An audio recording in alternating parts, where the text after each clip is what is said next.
ఎవరైనా ఎప్పుడైనా సరిగా గమనించారా చలిచర అసలెప్పుడు వదిలిందో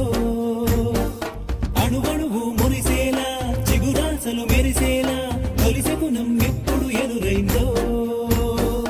చూస్తూనే ఎక్కడి నుంచో చైత్రం కదిలొస్తుంది